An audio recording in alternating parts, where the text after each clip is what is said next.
Imagine chatting with someone online, thinking they're your age. Suddenly, you realize they're not who they claim to be. Your heart races as you frantically try to disconnect, but it's too late. This isn't just a hypothetical scenario. It's the chilling reality of what happened to 13-year-old Kacie Woody. Her story serves as a stark reminder of the dangers lurking in online chat rooms. A typical teenage life. In 2002, Kacie Woody's life in small-town Arkansas revolved around the typical rhythms of a 13-year-old. Her days were filled with middle school classes where she excelled in the gifted and talented program. After school, Kacie dedicated herself to band and choir practice, honing her musical talents alongside her peers. But Kacie's home life set her apart from many of her classmates. At just 7 years old, she had lost her mother in a tragic car accident. This loss forced Kacie to grow up quickly, taking on responsibilities that most kids her age didn't have to worry about. She became the family's anchor, handling household chores like laundry and cooking with a maturity beyond her years. Despite the challenges she faced, Kacie's personality shone bright. Known for her sunny disposition, she had a bubbly energy that drew others to her. Yellow, her favorite color, seemed to reflect the warmth she brought to those around her. This cheerful demeanor helped Kacie maintain her popularity at school, even as she navigated the complex emotions of growing up without her mother. Like many teens in the early 2000s, Kacie found solace in the pop culture of the time. She likely spent hours listening to music on cassette tapes and watching shows on Disney Channel and Nickelodeon. These activities provided a much-needed escape and a way to connect with her peers. However, as Kacie entered her teenage years, she began to seek out new ways to form connections. The internet, still a relatively new frontier for many families, offered exciting possibilities. Online chat rooms were becoming increasingly popular among teenagers, seen as a cool and novel way to meet people beyond the limits of their small towns. For Kacie, these chat rooms represented more than just a trendy pastime. They offered a chance to connect with others who might understand her unique situation. Experts suggest that teenagers who have experienced loss often turn to online interactions as a way to cope with loneliness and find understanding. As Kacie discovered these virtual spaces, she couldn't have known how profoundly they would impact her life. The allure of new friendships and the thrill of exploring a world beyond her small town were irresistible. Little did she know, her journey into the world of online chat rooms was about to take a dark and unexpected turn. Virtual connections. Teenagers in the early 2000s spent an average of 2 to 3 hours per day in online chat rooms. For Kacie Woody, those hours spent typing to strangers felt like an escape from her small-town life. But as her online relationships deepened, the line between virtual and reality began to blur dangerously. How did Kacie's digital connections spiral beyond her control? In 2002, online chat rooms were the new frontier of social interaction for teens like Kacie. She quickly found herself drawn into this virtual world, captivated by the possibility of connecting with people beyond the boundaries of her small Arkansas town. At first, Kacie's experiences were innocent enough. She chatted about music, shared jokes, and enjoyed the thrill of meeting new people from all over the country. As Kacie spent more time online, she formed 2 significant connections. The first was with Scott, a teenager from California who became her long-distance boyfriend. Their relationship, while entirely online, felt real and significant to Kacie. The second connection was with Dave, who claimed to be a teenager from Georgia. These online friendships provided Kacie with a sense of validation and emotional support that she craved, especially given her unique home situation. However, a stark contrast began to emerge between Kacie's online and offline lives. While she was becoming more invested in her virtual relationships, her friends in the real world started to notice changes in her behavior. Kacie seemed more distant and preoccupied, often rushing home after school to get online. This disconnect worried those closest to her, but Kacie was too engrossed in her online world to notice their concern. As Kacie's friendship with Dave deepened, red flags began to appear. Dave showed an unusual level of interest in Kacie's personal life, often asking for details about her daily routines and family situation. He shared stories that seemed designed to create a false sense of connection, such as claiming to have a family member who had been in a car accident, a tale that resonated deeply with Kacie given her own loss. What Kacie didn't realize was that Dave was employing classic predator tactics. mirroring her interests and emotions to gain her trust. Through their conversations, he gradually obtained personal information from Kacie, including her phone number and home address. This information, freely given in the context of what Kacie believed was a genuine friendship, would prove to be a critical turning point in her story. As Kacie's online relationships intensified, her friends and family grew increasingly uneasy. They sensed that something wasn't right, especially with her friendship with Dave.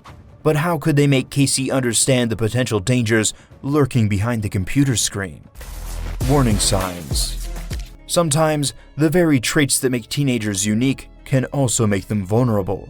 What if the independence and trust that defined Kacie's personality were the very things putting her at risk? And why did the adults in her life struggle to make her see the danger? On December 2, 2002, just a day before Kacie's disappearance, a friend took a crucial step. Alarmed by Kacie's online behavior, particularly her willingness to share personal information with strangers, this friend alerted a school guidance counselor. This intervention highlighted the growing unease among those close to Kacie, who sensed that her online activities were veering into dangerous territory. Despite these concerns, Kacie's perspective differed sharply from that of her friends and family. To her, these online connections represented friendship, understanding, and escape. The adults in her life saw potential danger, but Kacie saw only the promise of new relationships. This conflict of views created tension within her social circle, as those who cared about her struggled to make her understand the risks she was taking. Attempts to warn Kacie about online dangers often fell on deaf ears. Like many teenagers, Kacie's desire for independence and her belief in her ability to judge character made her resistant to these warnings. Experts suggest that this is a common challenge when educating teens about internet safety. The emotional connections formed online can feel intensely real, making it difficult for young people to view them objectively. As Kacie continued to chat with Dave, red flags that were obvious to others went unnoticed by her. Dave's ability to agree with everything Kacie said, his interest in her personal life, and his seemingly relatable stories all served to deepen her trust. What Kacie didn't realize was that these were classic tactics used by online predators to manipulate their victims. In reality, Dave was David Fuller, a man much older than he claimed to be. Fuller had carefully crafted his online persona to appeal to Kacie, using information he had gleaned from their conversations to create a false sense of connection. His ability to sound nice and relatable made it nearly impossible for Kacie to identify him as a threat. The fateful night. On the surface, December 3rd appeared ordinary for Kacie Woody. She chatted online and practiced her saxophone, but beneath this facade of normalcy, a clock was ticking. What crucial warning signs did everyone miss in those final hours before Kacie vanished? Kacie's day started like any other. She attended school, then returned home to engage in her usual online activities. As evening fell, she settled into her routine, alternating between practicing her saxophone and chatting with her online friends. To anyone watching, nothing seemed amiss. However, subtle signs of unease began to emerge. Kacie had recently been asking to sleep over at friends' houses more frequently, a behavior that would later be interpreted as a subconscious attempt to avoid danger. On this particular night, she stayed home, unaware of the events about to unfold. As the hours ticked by, Kacie's online conversations continued. She exchanged messages with her long-distance boyfriend Scott and the person she knew as Dave. What Kacie didn't realize was that every message to Dave was another step toward a tragic outcome. At approximately 10:15 p.m., Scott tried to call Kacie's home phone. When he received no answer, an uneasy feeling settled over him. This was unusual for Kacie, who was typically responsive to his calls. Concerned, Scott emailed one of Kacie's friends, expressing his worry about her sudden silence. Meanwhile, Kacie's brother and his friend returned home around the same time, assuming Kacie was asleep. It wasn't until 11:30 p.m. that they realized something was terribly wrong. Kacie was nowhere to be found. Panic rising, they quickly contacted their father, who was still at work. When Kacie's father arrived home, the scene that greeted him confirmed his worst fears. Signs of a struggle were evident throughout the house. Kacie's glasses lay broken, and a rug near the front door was crumpled, suggesting Kacie had not left willingly. The realization that his daughter had been taken hit him with devastating force. As the gravity of the situation became clear, law enforcement sprang into action. They took Kacie's disappearance seriously, partly due to her father's position as a police officer. The investigation quickly focused on Kacie's online activities, unraveling the web of deception that had led to this moment. The search for Kacie ended in heartbreak. Her body was found 2 days after her abduction, alongside that of David Fuller, who had taken his own life. This tragic outcome shook communities across the nation, prompting a renewed focus on internet safety.